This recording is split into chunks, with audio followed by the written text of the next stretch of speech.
kademe daha geldik. Yaklaştık, yolun sonuna geldik. Kemer tam sonu yani.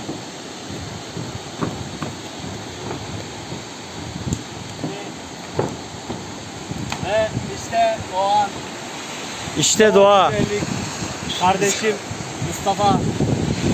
Bu da Asıl mesele burada. Yerköprü Şelalesi. Harika bir yer. Cennet ya. Aşağıya da ineceğiz.